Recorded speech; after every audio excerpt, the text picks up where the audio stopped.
Pakistan stock exchange में आज हमने देखा कि जुम्मे का दिन है, 2 ट्रेडिंग सेशन होते हैं। पहले ट्रेडिंग सेशन के अख्ताम पे हैंड इंडेक्स में तकरीबन जो है हमने देखा कि 100 से ज़ायद पॉइंट से इजाफा नजर आया। 46,002 का इसने जो है हाई बनाया, अपने हाई के करीब बंद हुआ।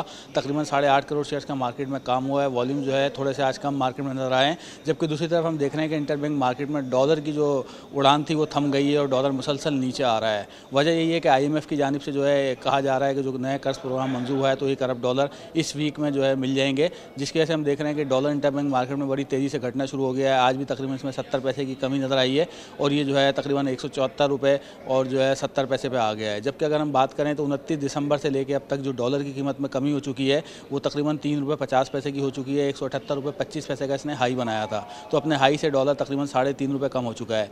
ये भी वजह थी आज मार्केट में हमने देखा कि इसकी वजह से भी मार्केट में बुलिश ट्रेंड है और मार्केट के तजियाकारों का ये ख्याल है कि जो आने वाले दिन है उसमें भी मार्केट में अगर अच्छे कॉर्पोरेट नताइज आते हैं, जिस तरह आज जो है अटक ग्रुप के खासे नताइज आने हैं, अगर वो अच्छे होते हैं, मालियाती नताइज तवक्को के मुताबिक होते हैं, तो फिर हम देखेंगे कि सेकंड सेशन में भी बाजार खासा ऊपर जा सकता है। और अगर आज बाजार क्लोजिंग 46,200-300 से ऊपर देता है तो फिर हम देखेंगे मार्केट में अगला हफ्ता भी काफ़ी तेज़ी का होगा। और मार्केट तजीकारों का ये ख्याल है कि अगर 46,000 से ऊपर क्लोजिंग आती है तो फिर नेक्स्ट वीक भी हम बाजार में एक बड़ी अच्छी रैली जो है वो देख सकते हैं।